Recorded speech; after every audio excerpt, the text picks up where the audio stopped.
হয়ে গেল, একটা চাকরির ব্যবস্থা এখনো করতে পারলাম না।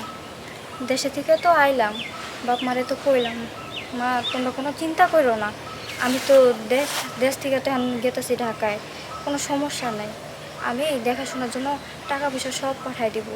কিন্তু কি করব, আমার মায়ের পেটের বোন, আমার খালা, সেও আমারে ছাইড়া দিল মাছ নদীতে, সেও চাকরি নিয়ে দিতে পারলো না। আমি তো বাসায় থেকে আসলাম বড় মুখ কইরা যে আমি ঢাকায় গেতেছি, আমি চাকরি করব, আমার বাপ মার কোনো দুঃখ কষ্ট থাকবে না, এবং কি আমার বাবাকে আমি সুস্থ করব, আমার ছোট ভাই বোনদের পড়ালেখা করাবো।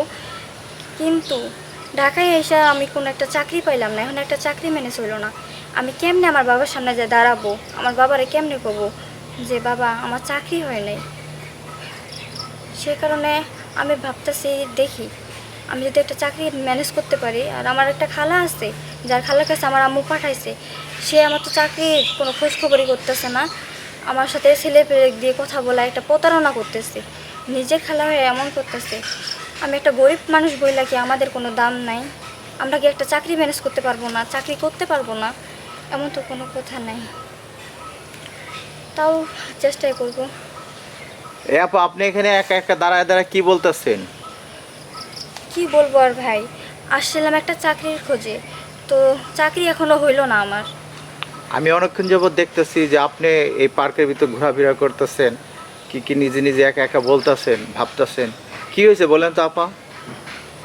ভাইয়া আমি না বড় মুখ করে আমার বাসায় থেকে আমি আসছি, আমার বাবারে বলছি আমি ঢাকায় গেতেছি চাকরি করে, তোমার চিকিৎসাও করব, সংসারও চালাবো, ছোট ছোট ভাই বোনদের পড়ালেখাও করাবো। আপা, আমি একটা কথা বলবো, আপনার আমি কি কোনো উপকার করতে পারি বলেন? আপনারা যদি পারেন আমার একটা চাকরির ব্যবস্থা করে দেন, আমার যদি চাকরি যদি না হয় আমি আত্মহত্যা ছাড়া আমার কোনো উপায় থাকবে না। আপা, আমরা বিভিন্ন জায়গায় যাই, ঘুরি ফিরে, যারা অসহায়, যারা দরিদ্র, যারা মনে করেন বিপদগ্রস্ত, তাদের আমাদের এই চ্যানেলের মাধ্যমে অনেক কিছু তুলে ধরি। আর আমাদের এই যে চ্যানেলের যে মালিক, সে আমি যেটুকু জানি, আপনাকে যদি নিয়ে যায় আমাদের অফিসে, তাহলে উনি কিছু সহযোগিতা করতে পারে আপনার চাকরির ব্যাপারে, কি আপনার যে কোনো একটা আপনার সমস্যা সমাধান হতে পারে। তো আপনি কি আমার সাথে যেতে চান? হ্যাঁ যেতে চাই, যদি আমার একটা চাকরি ম্যানেজ করে দিতে পারেন তাহলে। দর্শক, আপনি দেখতেছেন, আপনার এই মেয়েটা দেশের থেকে আসছে, ওনার খালা নিয়ে আসছে ওনাকে।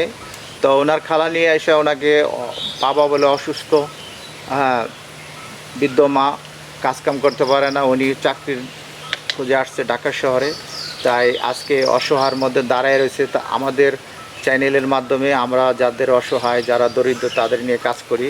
তো আপনি দেখতেছেন এই মেয়েটাকে, দেখতেছেন, দেখতে কত সুন্দর দেখা যায়, তবু যেন মানুষ কেন এরকম যে করে, নিজের রক্ত হয়ে তাকে নিয়ে আসছে লোভ দেখায় যে ঢাকা শহরে চাকরি দিব, সে চাকরির প্রতারণা করে সে এখানে তাকে ছেড়ে দিছে, সে এখন পথে পথে ঘুরতেছে, চাকরি পেতেছে না, আত্মহত্যার পথ বেছে নিতে।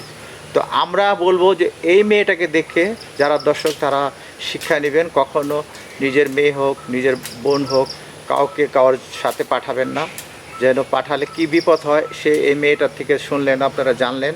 তো দর্শক, আপনারা আমাদের চ্যানেলে থাকবেন, পাশে থাকবেন, কমেন্টস করবেন, ভালো ভালো ভিডিও বানানোর জন্য আমাদের সহযোগিতা করবেন।